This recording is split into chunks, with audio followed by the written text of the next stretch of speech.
isang engranding selebrasyon kung saan nagsama-sama ang mga kapuso stars, executives at media personalities para magbigay parangal, makipag-socialize at ipagdiwang ang tagumpay ng network. Ginawa ito noong July 20, 2024 sa Marriott Grand Ballroom sa Pasay City.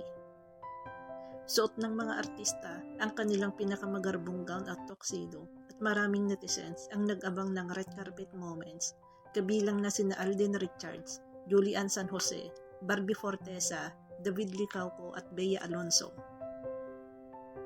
Pero sa gitna ng glamorous night, isang unexpected moment ang naging viral, ang pagkakadapa ni Herlyn Budol o mas kilala bilang Hipon Girl. Habang naglalakad si Herlyn sa stage, naapakan niya ang laylayan ng kanyang gown kaya nawala ang balanse at nadapa sa harap ng mga bisita.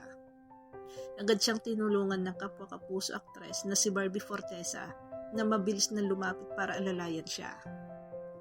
Sa halip na mahiya, tumayo si Herlyn, ngumiti at tinuloy ang kanyang lakad, dahilan para mas lalong humanga ang mga tao sa kanyang confidence. Pagkatapos ng event, nagpost si Herlyn sa social media ng mensaheng may halong humor at inspirasyon. Ang sabi niya, "Sa buhay, kapag nadapa ka, bumangon ka. Hanggat may buhay, may pag-asa." Ang simpleng statement na ito ay agad na nag-viral at umani ng papuri mula sa netizens.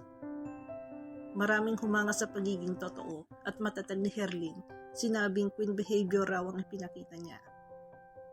Mailan namang nagsabing mas lalo nilang nagustuhan si Herlyn dahil hindi siya nagpatalo sa kahihiyan at piniling ngumiti at bumangon. Nagpasalamat din siya kay Barbie Fortesa na tinawag niyang guardian angel sa gabing yun. Ang video ng insidente ay kumalat sa social media at umabot ng milyong-milyong views sa loob lamang ng ilang oras. Sa halip na mabash, si Herlyn pa ang pinuri dahil sa kanyang sportsmanship at positive attitude.